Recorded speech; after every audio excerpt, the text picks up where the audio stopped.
Okay. So I think this might be the first time, Steve, that we've gotten together and there was absolutely zero prep talk, no nothing. Like you just came strolling in here with 10 seconds to spare, like you're a Rick effing Flair all of a sudden, just like, whoop, put me through the curtain, rock starring it up. Ladies and gentlemen, this is the Bees of Boxing. That's Steve Swift. Check him out at World Weary Guy 1 on all of his stuff. I'm just plain old Chris anymore. I don't even know what I was, what I used to be, or anything like that. Special shout out, thanks to all of the people joining us live, because we are doing this thing live. As B would say, hey, there he is there. And we're not only on Tid Talk, Steve. We're not only on the Law Live Audio Wrestling. Screw it. I said, you know what? We're going to go on Rumble too, because I have a little channel over there. So we're everywhere. We're damn well everywhere. And I mean, and rightfully so we should be. Steve, are you doing okay on this Sunday morning or what? Or evening? Right. It's evening. It's early. It's late afternoon for me over here across the pond. Yes, I'm quite happy. I'm all right. My back has mended slightly. I'm in a little bit of, it's achy now. Achy. It got me out from doing the chores yesterday. That was good. That was you got some of those achy breaky parts, is what you're saying. I've got those achy breaky parts, and not the kind of parts I want to be aching.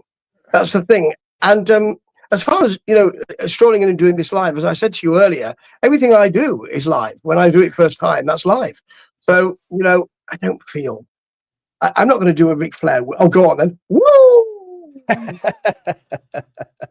And special shout out to all of the wrestling fans that join us here all of the time over on the Law. If you haven't checked it out yet, please go do that. Subscribe, hit that like, hit that comment, hit that share button, do all of those things.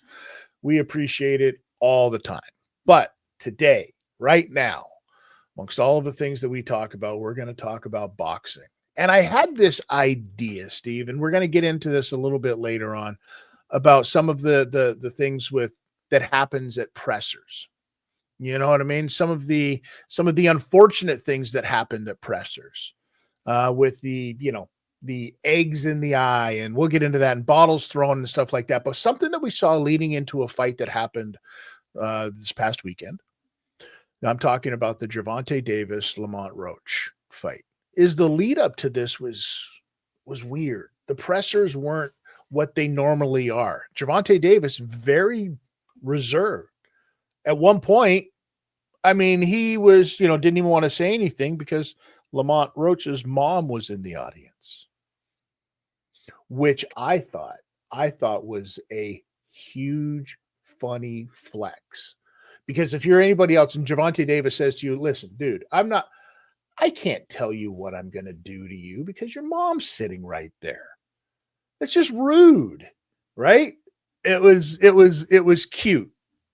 And then we get to the fight. And then the fight happens. And did you watch this whole thing, Steve? Did you enjoy the fight in itself? Was the boxing everything that boxing was supposed to be for you? Yes, the boxing, and we'll come on to something else in a minute. Mm-hmm. The boxing was fantastic. I thought that Lamont Roach would have wanted to have got some rounds in the bank early on because, we know about Gervonta, we know about Tank Davis and the start and all of that, and he didn't do that. What he did do was when Davis started trash talking him, I think he thought, oh, if you're going to do that to me, then let's fight. And they did.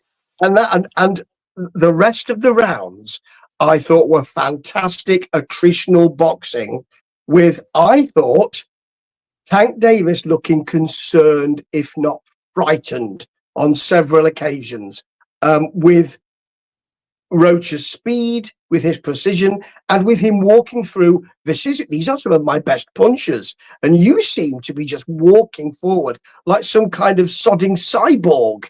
It was great. And the result was an absolute travesty, and boxing has dipped into a dark day yet again. Well, we'll get into the decision in a second. My question to you though is, do you think that, because you mentioned how Tank Davis looked, a lot of people say he looked lethargic. And I mean, that's in my opinion, that's a weird thing to say in itself with a dude who is as fast as these guys are. To look lethargic means, he's not throwing punches at 120 miles an hour. He's throwing them at 100 miles an hour. What are we talking about here? But I get what you're saying compared to some of the stuff. Now, is that a knock on Tank Davis, or is that a compliment to Lamont Roach for looking as good as he did? A bit of both. But mostly, I think, a knock on Tank Davis, because I think he thought this is not going to be. He's not a name recognition fighter in the same way that I am. And when the business of boxing affects the boxing of boxing, because you think this will be easy for me because he hasn't got name recognition. That's the William Skull situation, isn't it?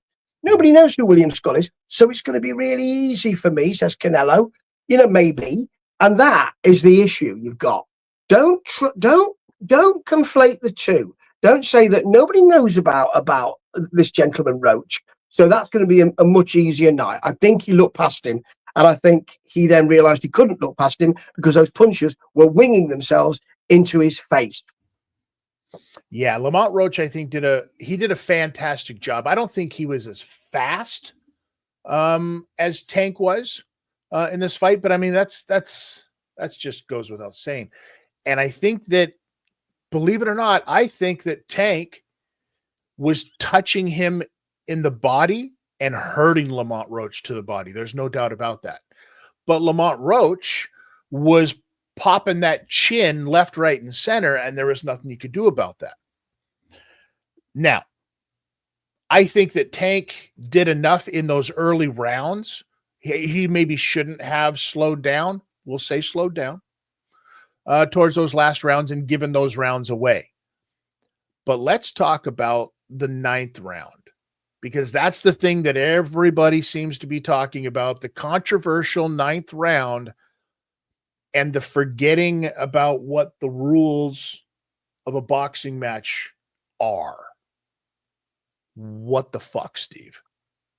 There may be some rules that we don't know about. There may be a Codicil 5, Appendix 4 to Rule 56, which says that when a boxer is not in distress and touches down with their leg or any other appendage, that it is not to be counted. But I don't know of those rules. Do you? And you would expect referees to know that as well. So, for those of you who didn't see it, here's what happened. In the 9th round, I wasn't sure, didn't think that Tank shipped a punch and then took the knee, if you like, touched down with his knee in that 9th round. But as a referee, you have to say, well, maybe it was an accumulation of punches. And I thought that Tank was worried around that part of the fight. I thought he was concerned.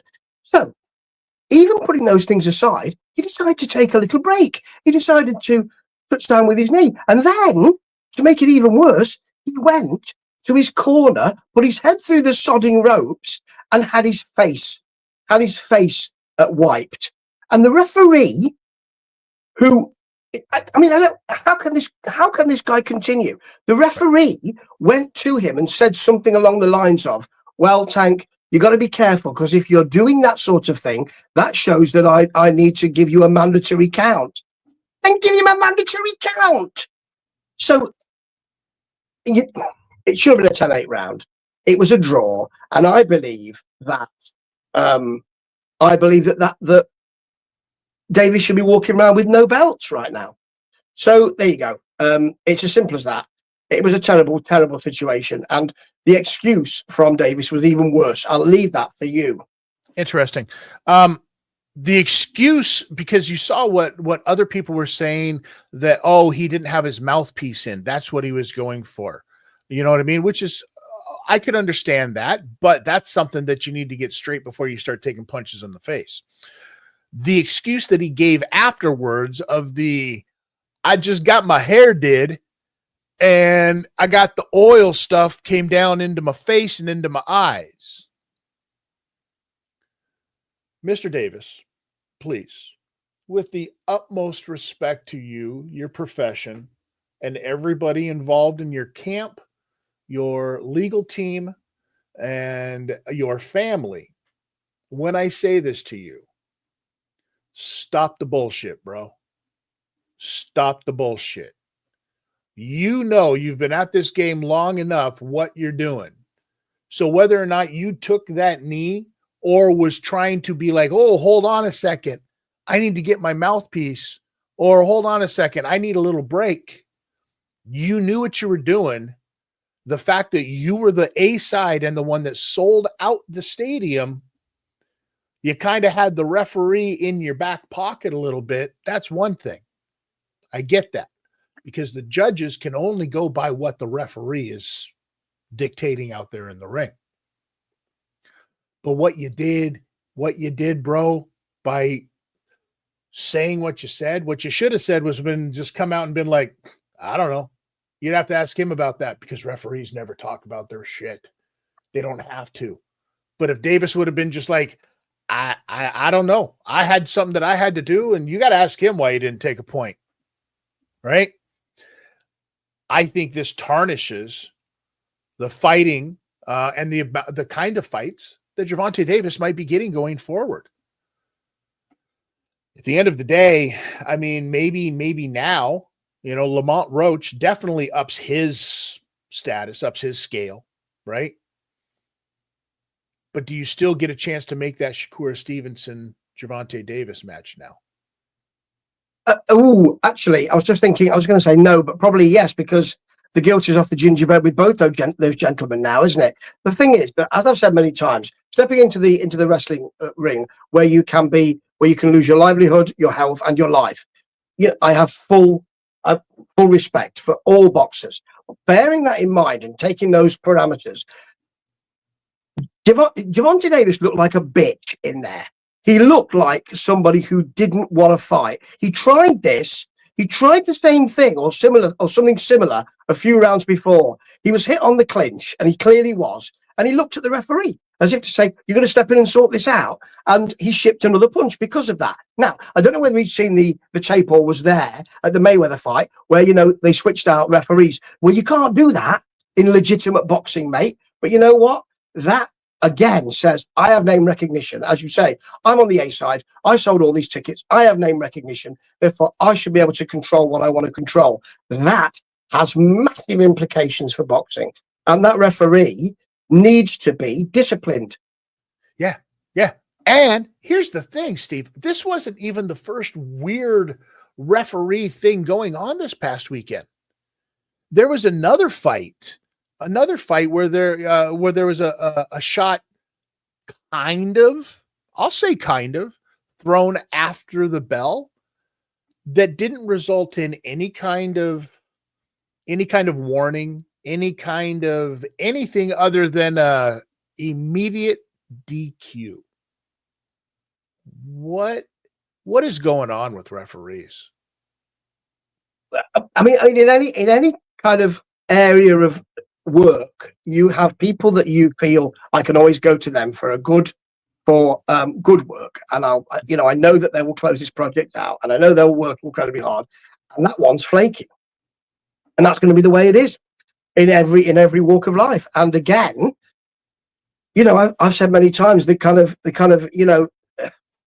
concern that we have about this should not prevent us from saying, well, it's a human sport. And we continue to have these kind of discussions. I will take these slings and arrows of outrageous fortune because of the human nature of the sport. But I'm beginning to get up to here with it, and I might have to change my view. Yeah, they're not helping your cause, Steve. No, they're actually painting the picture even more perfectly for what I said before, that we need to have a little bit more. I listen, and I'm not a fan. We know this. I'm not a fan of AI and all of that stuff. But in the world of sport, when there is this much on the line, maybe we do need to rely on a completely biased eye sometimes. But the thing is, this is different, isn't it? Because we've talked about AI judges, but AI refs is not possible, because you'd want somebody in there I don't want to see somebody take such a beating that they get rushed to hospital and have a terrible situation. So I want somebody who can separate. However, sometimes I'm looking at referees and thinking, this is going to be tough because he doesn't want to be in there at all, or he's just letting it go. Well, and I mean, what are you supposed to do if you've got two guys that are in a clinch? You know what I mean? All of a sudden, some dirty stuff is about to happen. That's when the referee is supposed to get in there. What are you supposed to do? Rely on them to, like, you're going to sound a bell? Okay, if you hear this bell, this means separate. If you hear this bell, this means there's 10 seconds left. And if you hear this bell, this means it's the end of the round. Like, that's shite. What about this? Step away from the fighter. Step away. Right? We're all just listening to the voice of God to dictate what happens inside of the ring now. It's ridiculous. But there has to be, if this is the case, and I've said this one before too, Steve, if this is the case and we are putting this much onus on the referees and the referee's job in there in any sport, then why is it that the referee then is not held accountable afterwards to the press, to the media, to anybody who has the question as to why they made that call? And it's okay to come out and have like a human answer for it, right? But have an answer. That's all I'm saying. Yeah, and we need to know more about training of referees, don't we? And we need to know more about constant training and retraining and of referees and all of that, in the same way that we do with judges. And I know that some judges are held to account, and we had a British judge and referee actually who was held to account in recent years, and there's been a lot of issues around that. But yeah, referees never have to say sorry, do they? And that's not appropriate, because they are professionals who are getting paid as well, unless I'm wrong and they're just doing it for free because they like it. But I doubt that very much. Yeah, no, they're not. Trust me. Anybody who does any kind of work for any athletics commission is getting paid to be there, to do a job, because you can't ask a volunteer to not be, biased about something. Of course, they're going to be like, yeah, I'll get in there. But you know why? Because that's my boy. I want to get in there for free. No, you pay them to do a certain job. Just the same way Charlie Sheen never paid for sex. He pays them to leave, right? Doing the job is one thing. Now you got to pay for the service. That's all I'm saying. Listen. You seem to know a lot about it. Charlie Sheen? Yeah. Charlie Sheen thing. Yeah. Well, it was from watching the baseball movies. That's all. Nothing more. That'll be it. Be it. Fair enough.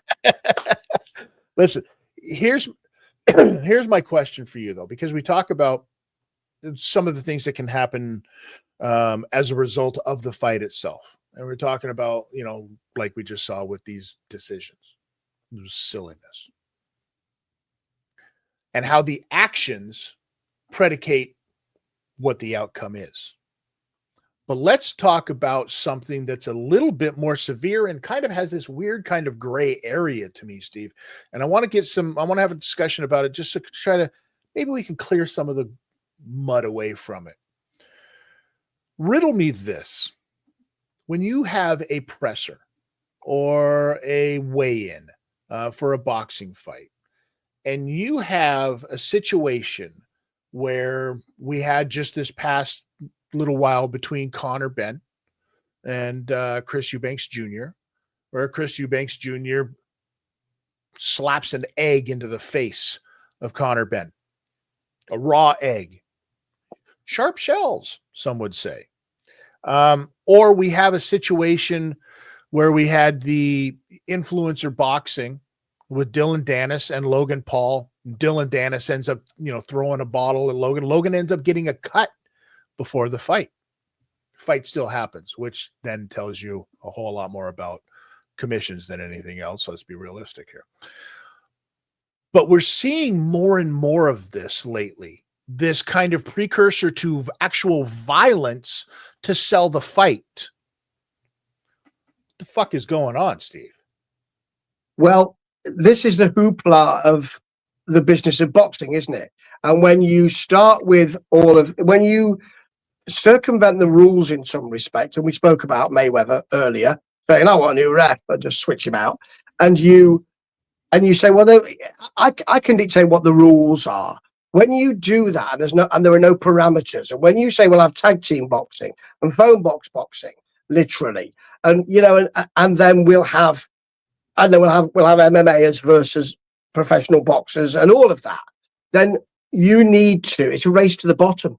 And pretty much like somebody who's an addict who's seeking their next high, and you're chasing that dragon and you can never get that, then that's what happens here. So promoters and boxers and money men and women, but mainly men, say, well, actually, we need to push this further and further and further to sell that, because we've seen everything now and we are jaded. Our palate is now jaded. The fine wine doesn't do it anymore because we've had a load of chump. So what we're going to do is try and give you some seasoned chump, and that will eventually, yes, cause a real issue, or could cause something that actually makes me laugh. The egg thing almost made me laugh, but that fight itself is a complete disaster anyway. So, but it almost made me laugh. However, the concern is that something really serious. Nobody can say, "I'm going to eat your children" anymore, or "I'm going to go and sleep with your wife," because that doesn't hold that kind of outrage. So that's why we've got physical, and it's worrying. Which is wild to me if you think about it. I mean, the whole name of the game. Let's go back in time. Let's hop in that machine, Steve. Let's jump back into time. We've all seen the movie Ali, right? We all know who Muhammad Ali is. We all know who Joe Frazier is. We're all familiar with the Thriller in Manila. We know all of these things. And by watching the movie, we also know that conversations are had. We also know that private conversations are had between the fighters that are saying, "Hey, yo, we're going to make some money at this, right? But we got to do this the right way." And then you have huge pressers where Muhammad Ali is going around saying all of these wild things about the people that he's going to fight and using it in such a way that it's very theatrical. It's very pro wrestling, right? Because even he says, "Oh, who'd you get your shtick from, Muhammad?" "Oh, I got it from Gorgeous George." "Well, who did Gorgeous George get his shtick from?" "Oh, I got it from televangelists," right? And because the name of the game is to use your mouth to draw people and put their butts in the seats to watch you perform. Is that right? We can agree on this, right, people? If that's the case, then when did it change? When did it change that it was no longer about being able to say the things that you can say, and you actually had to put hands on somebody to try to sell a fight?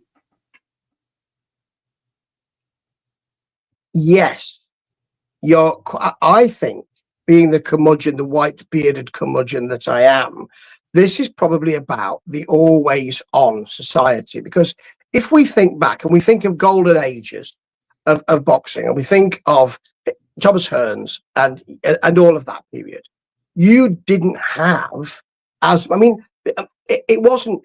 Neither of them are an Ali as far as speaking. Neither of the people involved in that are an Ali as far as speaking. If you look at someone like Jerry Quarry, not Right. Ali, a nice guy, not an Ali. We would expect that. And Ali was the big man in that. Foreman, not a speaker, in any way, shape, or form. None of these boxers did promo 101, which they will do in wrestling. None of them did it, and none of them were expected to do it. That's different now, because we are citizen journalists, and if we make a comment on Twitter or X, that name change is not really held. Twitter or X, then people will, because of our algorithms and because of our friends, race to our defense and say, "I agree." And therefore you feel you're some kind of pithy artistic wonder, and you're not. You're just a person who happens to say things. And we all expect that we're brilliant at all that. And so it has to be done every time. Yeah. And I think that this is also, boxing has a little bit of a different thing than wrestling does. Wrestling has to do it because it's up to the actual wrestler to sell themselves. In boxing, it's the promoter. The promoter is, i.e., the equivalent to the wrestling manager, right? You make a really good point. Although I think we both have a similar view around Don King, he was the last promoter really who would do that. He is the last promoter who would get in front of his boxers and say, "Want to play America, America, no one like America," and all of that. Now, if you're talking about mainstream promoters, and you're talking about Warren, and you're talking about Shalom, and you're talking about Eddie Hearn. Now, Eddie Hearn can be great, but he's not. He is a roll up person in a very quiet way, and he works the social media. What he won't do is get in front of his boxers and say, "I'm your promoter." Right. Now, we don't have that anymore. And so it's left, you're right, it's left to boxers, because these are all very respectful promoters who stand behind. And people say, look at Eddie Hearn's face actually, with Don King, you wouldn't need to, because he'd be right in the camera. So, stepping over one boxer to go with another, that was the story. When Foreman was lying prone on the mat, we don't have promoters like that anymore. We don't have showmen like that anymore. And that is why the onus is on boxers, and they struggle. And they do struggle because, I mean, I think it's a lot to handle for a boxer himself. You know what I mean? And that's why they sometimes come up with these stupid ideas. I mean, for example, how many people do you think know the backstory to the whole egg incident with Conor Benn and Chris Eubanks Jr.? Very few. And the thing is that was a year. Is it a year and a half ago? 2 years ago, isn't it? So something like that. So yes, and I made a podcast about it and had to explain it for 5 minutes. So why would you do it? It is, well, there are two things, aren't there? There's that if you want to enjoy it, but there's also, he just threw an egg at him or smacked it. It was like slap fight. It was like slap fight with an egg. I'm sure that Dana White is looking at that, saying we could do slap fight with an egg, folks. So anyway, hard boiled heaven, number 37. Anyway, I think it was ridiculous. But that fight, some fights don't need that, do they? There is public enmity with those two fighters that people know about. But that fight is needed because the fight itself is not exciting. So, but that's it. With more boxing around and more influencer boxing, you're going to have to do that, because who wants to see? There are lots and lots of influencer boxing where you say he's fighting who, and so there will be more. I'm going to hit you and beat you up and overturn tables and all of that, because, well, the fight's not exciting. And we've also seen in the world of fighting how this kind of behavior before the fight doesn't get admonished. It gets rewarded. And this is the weird thing, right? We've seen it in MMA. Conor McGregor throws a freaking dolly through a bus, right? Ends up getting a huge fight out of it. We've seen it in boxing with this stuff, so-and-so gets a huge fight out of it. Like, it's wild that they're drawing all of this stuff from professional wrestling, but they don't want to admit it. Nobody wants to admit it. My question, though, is how come when we live in a world of boxing where a guy like Devin Haney can try to sue another boxer for losing, because I don't care what any of your failed tests, bullshit stuff like that had no bearing on you getting beat. Sorry. Are we going to be looking at a world now where stuff like this happens?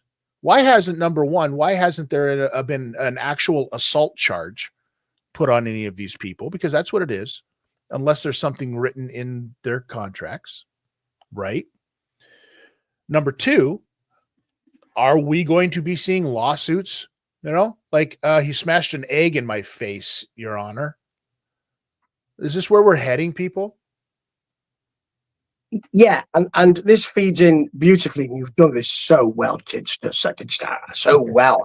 This feeds into what happened this weekend, because when you circumvent the rules, or you think there are no rules, and the rules are lessened and muddied, or rather watered down by influencer boxing and all of that, and no none of the alphabet bodies say, just a minute, hang on, or none of the promoters or anybody else says, let's just make sure that we get the legitimacy of these rules sorted, then while they're being watered down, yeah, of course you can ask the ref to do what you like. If you're a star, you can do that. Of course you can smack somebody around the face because no one's going to tell you not to. So that's where we're going. The rules are being watered down, and no one seems to care apart from you and I, Tidster. We are the curmudgeons of boxing. We're the seas of boxing. Ooh, I don't think I want to go there. No. However, we are the men who are saying that shouldn't the rules be observed? Well, I listen. I don't know if we're the only ones out there. I'm sure there's others out there, and we would love to hear your comments on this stuff. You know, I mean, because it is a little silly. Let's be ridiculous here, which is exactly what's happening. I don't think for a second that we are even close to figuring any of this stuff out in the world of boxing. And that's the wild thing. And here's the best part about it, Steve. That pay-per-view was $80 freaking. Can you believe that? You got to see for $80, you got to see a muddied up decision, right? When nobody in their right mind was placing a penny on a draw that I must say was sitting at about plus 16,000 or something like that. Last I looked at the lines, and I almost thought about it. $1 would have changed your life, right? Unbelievable. Listen, we've got a ton more boxing stuff coming up. Steve, go ahead. Well, just one last thing. In this Wild West, which is wilder and westlier than ever in boxing, if you're one person, aren't you looking at this and enjoying yourself? That's going to be Ryan Garcia, because this is tailor-made for that gentleman. Yeah, 100%. 100%. I think that, you know, this may switch the view on doing Ryan Garcia, Devin Haney,